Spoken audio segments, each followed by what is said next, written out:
Alright guys, so the plan here for today is we're going to be testing out AVARIAvs. It's a game that I met the developers in Malaysia. So if you're watching this on YouTube or you're watching this on Twitch, this particular stream is not paid for. I'm not getting paid. I did not receive in-game items or anything for this. I'm going to get a couple of keys to give away as a thank you for doing the stream to you guys, and I want to be playing against you guys a little bit later. But the plan is to talk with the founder here, ask him a couple of questions about the game, about the studio, and stuff like that, and then we're going to get into a game with him, test it out, and he's going to explain a little bit about what this game is about and how it works, what the long-term plan is, and so forth. And after that, I'm going to be playing against some of you guys, assuming you want to. Hopefully you do. And we'll test out the game together. So I have played this game a little bit. I'm not exactly sure of everything that's going on, but I play tested it in Malaysia when I was there for the GTR conference. If you did not follow me on social media, GTR is called Global Top Round, and what they do is they're an accelerator program, so they find studios around the world, and then they invite them to a little bit of a gathering. They invite some advisors and stuff. I was an advisor to that specific this specific one in Malaysia, and then the top 10 basically gets funding and help from GTR. AVARIAvs was one of the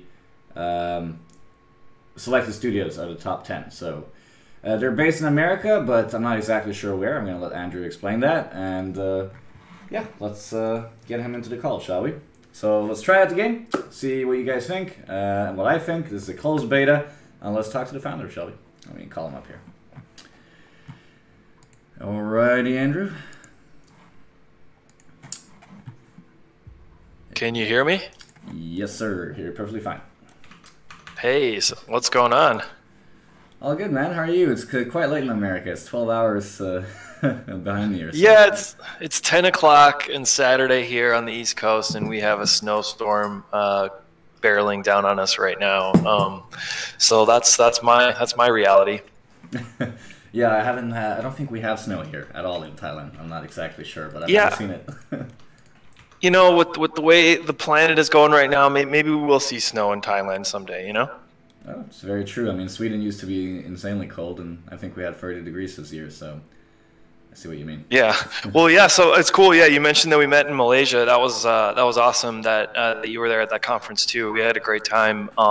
As you mentioned, too, you know, we got top 10 with that GTR program, and so we're able to put some more cool stuff in the game. So it's a really awesome opportunity for us, and it's cool that we met there, too. Yeah, no, I completely agree. So can you tell me a little bit more about yourself and your studio? Like, how did this game come to fruition? Sure. So we grew up playing Final Fantasy, turn-based games. We loved the story mode of JRPGs. We liked the battle system of JRPGs, but we didn't like the grinding. And you know, I always thought, why can't I take my Final Fantasy party and battle against my friend's Final Fantasy party? And so this game is really kind of the result of that. Okay, that's cool. But so how did you guys get your initial funding? Is this a self-funded company, or did you guys look to the public, or how did you get your initial budget to make the closed beta release? Yeah, so I worked in the music industry most of my life since I was, I would arguably say since I was like, you know, 8 or 9. But then I was running a label in Brooklyn, and I kind of got sick of the music industry, and I wanted to change to something else. So I founded Juncture Media, and some of my partners from the music industry followed me over to my first game. So I was lucky that I already knew some private investors to be able to raise some capital to get started. That's awesome. And right now, you guys are based, you said in the East Coast, right? Where exactly? Oh, sorry, yeah. We're based in, you know, I lived in New York City for a long time, and I recently bought a house in Connecticut, and now I spend most of my time there working remotely from here. And so, you know, our company's based in New York City. Our main developer, our lead developer is in New York City, but we are a virtual studio. So we actually have hired people all over the world.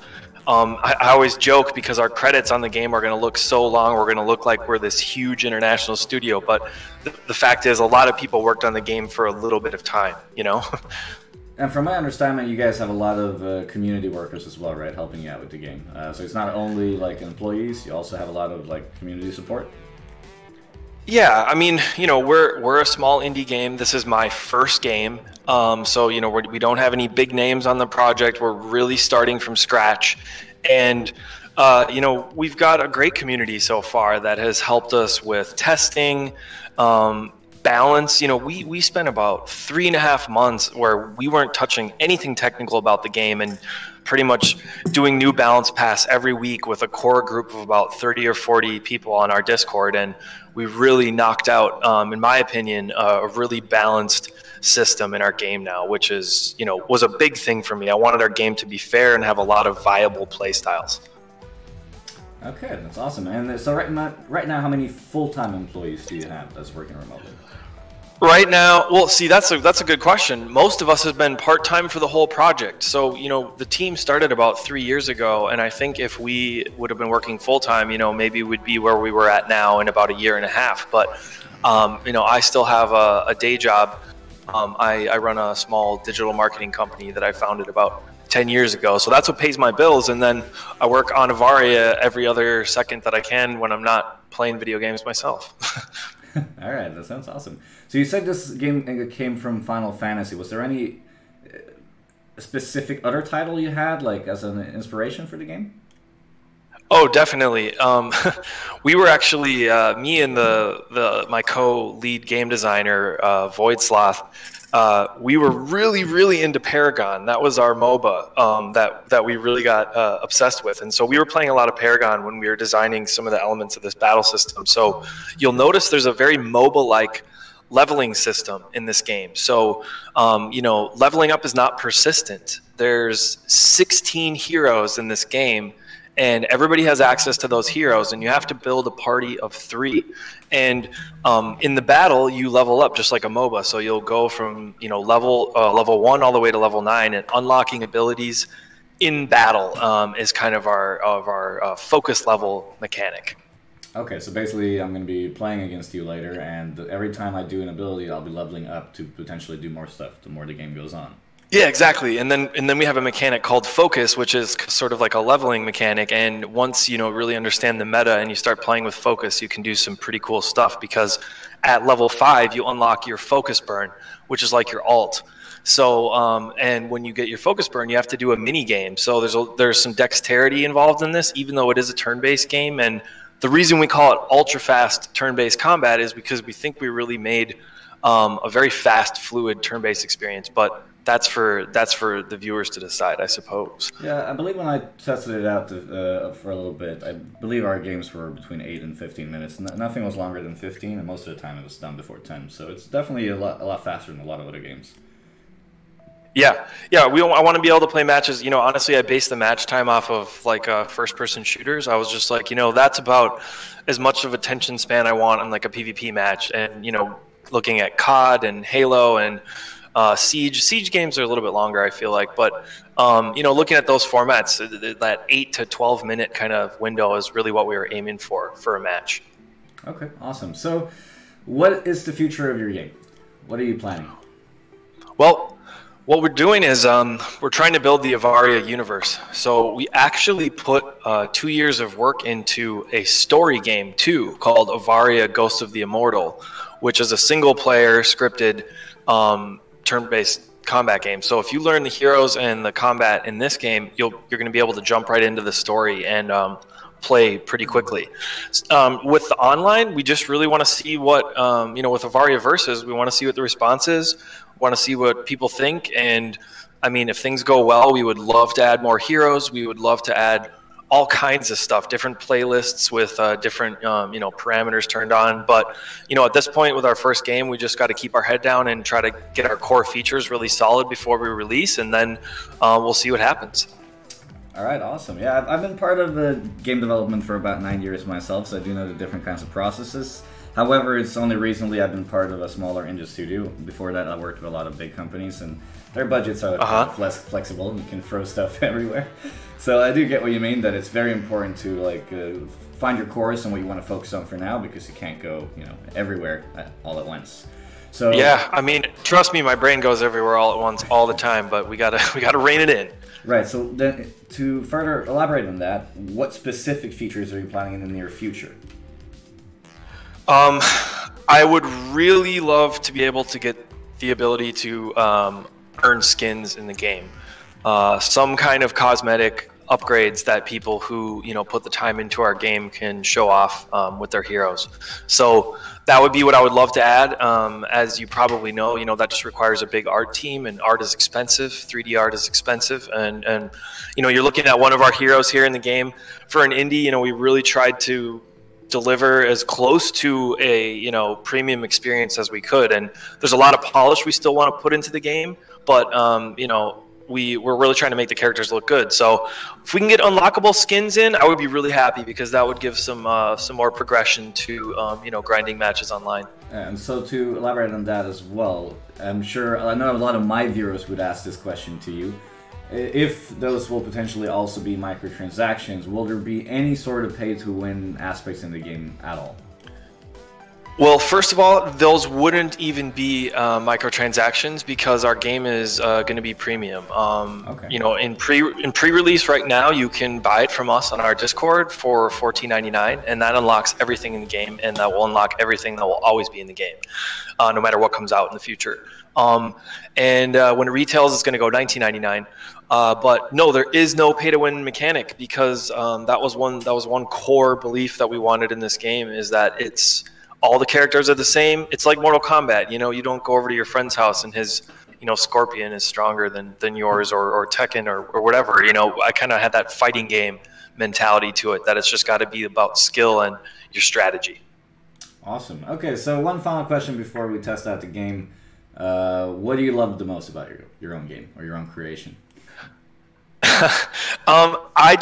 I love that we actually made what we set out to do. When I was working in the music industry and signing bands and in the studio all the time, I had dreamed about making this game essentially my whole life. And now that it's here in front of us, I'm like, yeah, this is actually what we wanted to make. So that's my favorite thing, is this really feels like old school Final Fantasy PvP, but hopefully kind of an exciting experience. And so that's what I'm proud of right now.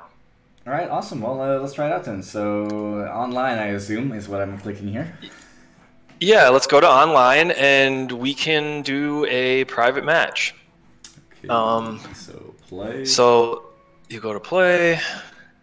So we have banners that are loading there. So you talked about, in the questions I just asked you talked about building your own team. Is that what I'm supposed to do now, or should I pick one of the pre-made ones?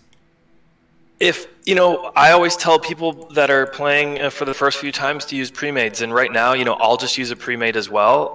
And so these are in the game. They're comprised of our 16 heroes. By the way, each of the 16 heroes also has 2 archetypes, which are kind of loadouts. When we make a custom party, we'll go through it in more detail. But right now, just look for a play style that you like, and I will pick. You pick both. You pick who you're going to be and who you want me to be, and that'll make it kind of fair, right? Okay, so I'm a very aggressive player in every game I play, so I'm definitely playing. All right, the Warlocks here. I like the Warlocks. Okay. It says you're fighting dirty. I like to fight dirty. That sounds perfect for you. I guess balance team, weak healing. So if I'm very aggressive and you have weak healing, I'll probably win here, right? So I'll give you Sentinels. Okay, all right. I'll roll Sentinel. Let's see what happens. All right, so okay, I'm Warlock. So, yeah, we're gonna start match. Call out a code. Or me? Okay, so 1x2l.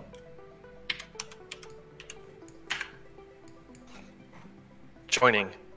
All right, let's turn on my AC. I forgot to do that. Oh, it probably gets pretty hot there. All right, so why don't you just ask me questions? I won't run my mouth unless you're asking me questions, but I'll hop in if I see something worth explaining. Oh, wait 1 second. Sorry. For some reason, you're double. I had not noticed that. Did anyone in stream hear that? I really hope that didn't screw the sound quality. Why are you double? Oh, who knows? Maybe. I don't know. Sometimes I do that. I just won't input the first turn, and then nothing will go wrong. No, I'm here. All good. Okay, so let's see here. Cool. So there is a timer. You've got to input your moves fast.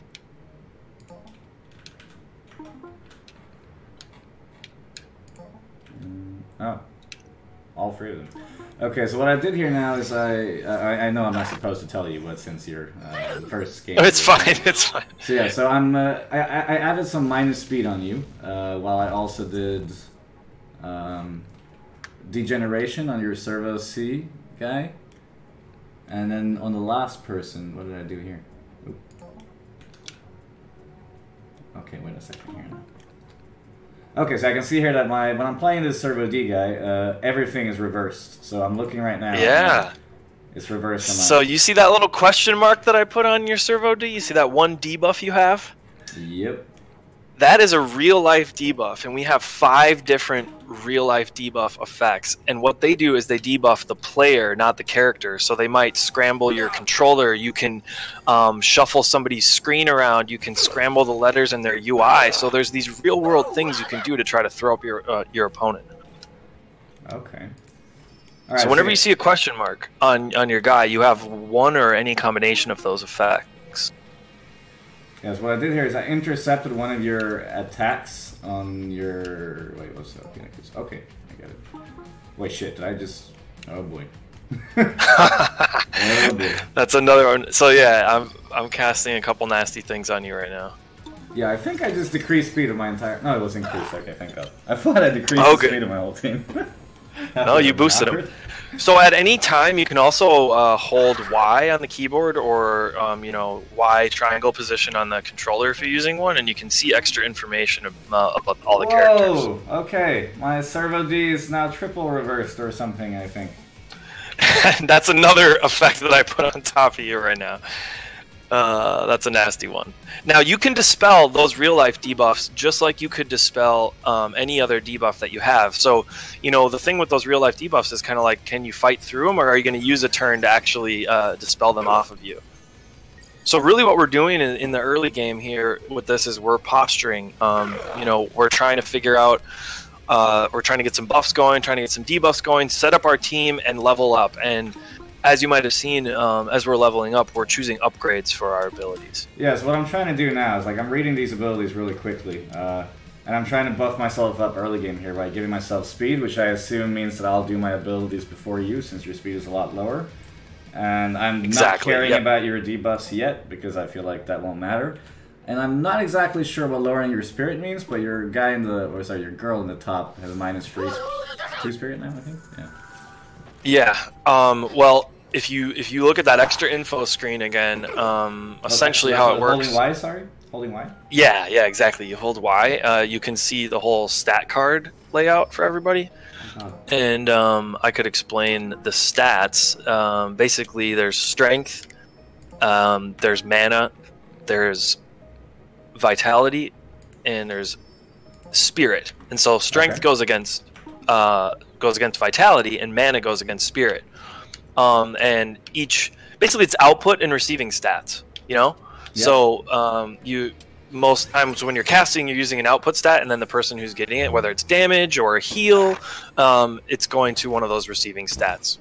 Right, and I saw that you just purged my own buffs here on myself, I can see. Well, so I've significantly debuffed your Karis character.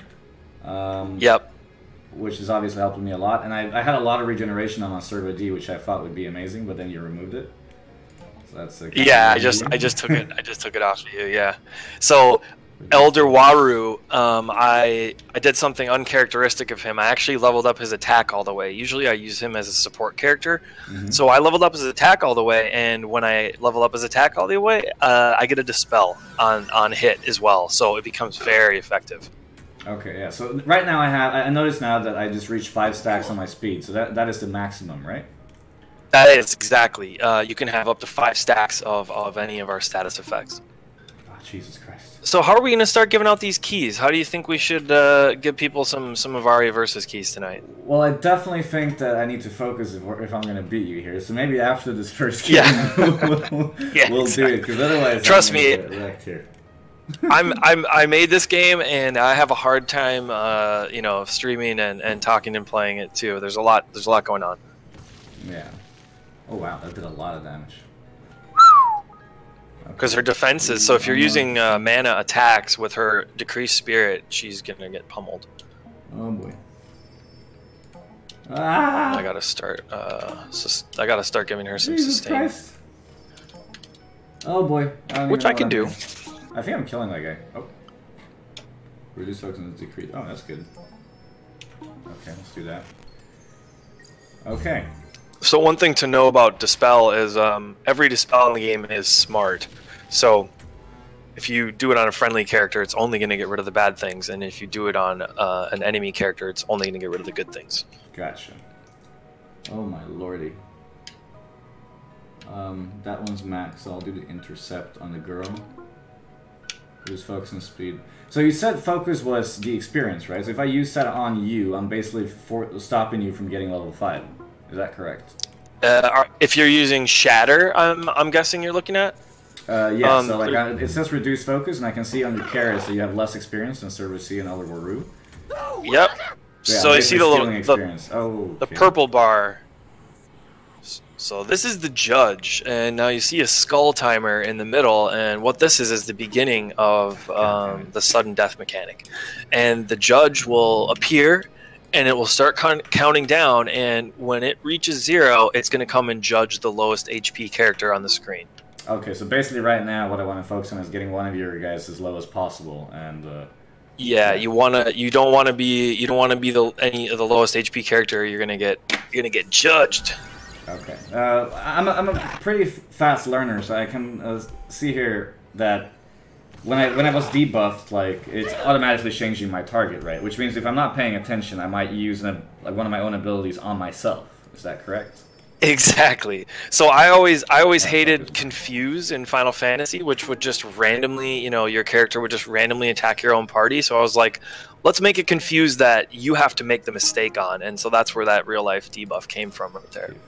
What it does for the people watching is it reverses the target defaults. So when I pick an attack, automatically it's starting to look at the enemy team. So I can attack, pick my target, and go. But when you reverse the party target defaults, attacks are defaulting on your friendlies and heals are defaulting on your enemies. So if you go fast, or if you have maybe some other real-life debuffs on top of you scrambling your screen, you can make a mistake pretty easy. Okay, so I'm doing my focus burn. Your focus burn? Oh. All right, you're going to have to do a mini game. And you got to use enter on that for now. Yep. Okay. Oh boy. Drains. I'll do servo. So the mini games are something I can't wait to get more polish into. Okay, yeah. And make them a lot. So I think I told this to you privately before, but I do know that right now we need there's no Scandinavian support, so I actually had to change my keyboard to English, which is fine. I did that so just now.